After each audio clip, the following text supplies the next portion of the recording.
Hello good morning बच्चों। आज हम लोग 8.1 का क्वेश्चन नंबर 6 करेंगे, जिसमें क्वेश्चन कह रहा है कि यदि कोण ए और कोण बी न्यून कोण है जहां cos ए बराबर cos बी हो तो दिखाएं कि कोण ए बराबर कोण बी होगा।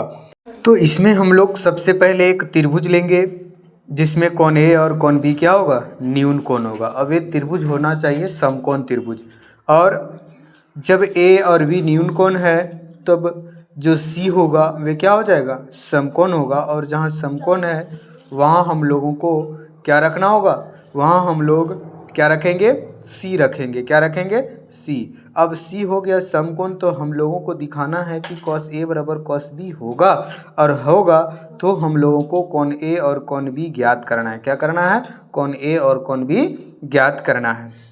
चलिए हम लोग अब इसमें देखते हैं प्रश्न से कि क्या कह रहा है ना। हल करेंगे। cos ए बराबर क्या है, cos बी। cos ए बराबर cos बी है तो cos थीटा, और दोनों cos ही थीटा है, उसमें cos ए कहते हैं कि जब थीटा चेंज हुआ तो लंब और आधार क्या होगा, चेंज होगा। और जब लंब आधार चेंज हुआ लेकिन कर्ण चेंज नहीं होगा। उसमें हम लोग देखते हैं cos ए। जब cos ए के सामने वाली भुजा यानी कोण ए के सामने वाली भुजा को हम लोग लंब बोलते हैं, और जो उसके साथ जुड़ा होता है उसको आधार बोलते हैं। बाकी क्या हो गया, कर्ण हो गया। तो cos ए बराबर हो जाएगा हमारा आधार बटे कर्ण। क्या हो जाएगा, आधार बटे कर्ण। और उधर भी cos ही है तब उधर भी हो जाएगा आधार बटे कर्ण। तो उधर भी हम लोग क्या लिखेंगे, आधार बटे कर्ण लिखेंगे। आधार बटे कर्ण हो गया। अब कर्ण हो गया। अब हम लोग इसमें थीटा को देखते हुए हम लोगों को इसमें क्या करना है, मान ज्ञात करना है। तो ए के सामने वाली भुजा हो गया BC, तब BC क्या हो जाएगा, अब ए के सामने BC है तो BC हो गया लंब, और AC हो जाएगा आधार, और AB क्या हो गया, कर्ण हो गया।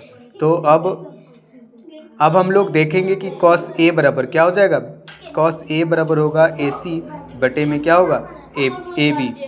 अब बराबर में cos B है तो B के सामने वाला भुजा लंब होता है यानी AC लंब हो गया, और BC क्या हो जाएगा, आधार हो जाएगा।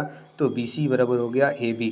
अब AC बटे AB और BC बटे AB, इसमें दोनों तरफ AB है तो AB से AB क्या होगा, कट गया। अब लिखेंगे चूँकि AC बराबर BC। अब हम लोग जानते हैं कि समान भुजा के सम्मुख कोण आपस में क्या होता है, बराबर होता है। अर्थात भुजा AC बराबर क्या है, BC है, तो समान भुजा का सम्मुख कोण बराबर है। और AC के सामने वाला कोण B है और BC के सामने वाला कोण A है।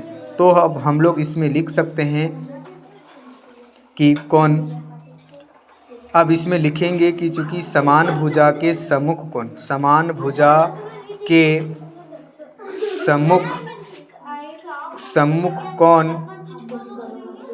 सम्मुख कोण बराबर होगा। क्या होगा, बराबर होगा। सम्मुख कोण बराबर होगा या होता है।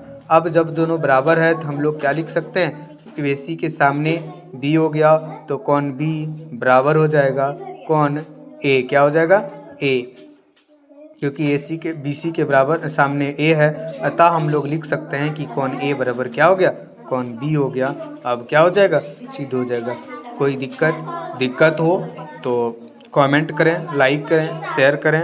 और अब हम लोग इस त्रिभुज में लिख सकते हैं कि ये दो त्रिभुज जो है क्या है, समद्विबाहु त्रिभुज है। क्या है, यह त्रिभुज कौन सा त्रिभुज होगा, समद्विबाहु त्रिभुज होगा। कोई दिक्कत, चलिए लिखिए।